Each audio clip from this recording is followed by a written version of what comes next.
25 जून 1975 की वो सुबह जो सूरज तो निकला मगर उसकी रोशनी आजाद नहीं थी। अखबार जो हर सुबह भारत को जगाता था, उस सुबह उसको पहले ही बंद कर दिया गया था। आज बहुत सारे लोग संविधान की दुहाई देते हैं।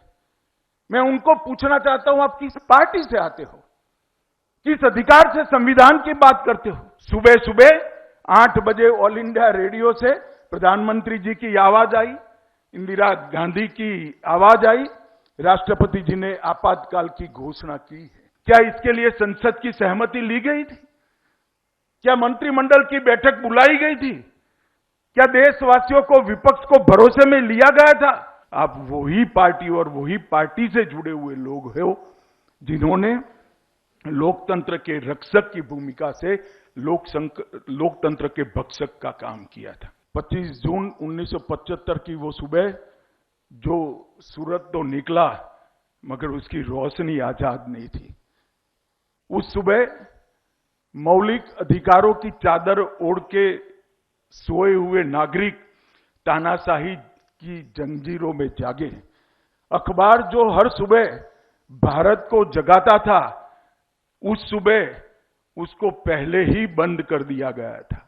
राजनीतिक भिन्नता जो लोकतंत्र का लक्षण और सुंदरता मानी जाती थी, उस वक्त ये राजनीतिक मतभिन्नता को जेलों की अंधेरी काल कोठरी में बंद कर दिया गया और संविधान की आत्मा रौंदकर जनादेश से बनी सरकारों को रातों रात गिरा दिया गया। मित्रों, ये बात इस देश की जनता ने कभी नहीं भूलनी चाहिए और न भूलनी चाहिए, विशेषकर इस देश के किशोर और युवाओं को। जब व्यक्ति के अंदर पड़े हुआ तानाशाह का गुण सरफेस पर आता है, तब क्या होता है, इतिहास हमारी युवा पीढ़ी को समझाना पड़ेगा।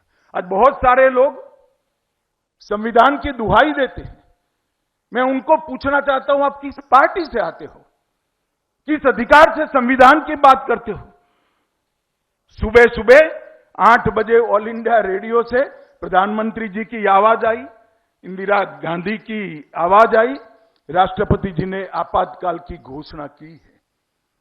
जो लोग संविधान की दुहाई देते हैं, मैं उनको पूछना चाहता हूं, क्या इसके लिए संसद की सहमति ली गई थी? क्या मंत्रिमंडल की बैठक बुलाई गई थी? क्या देशवासियों को, विपक्ष को भरोसे में लिया गया था?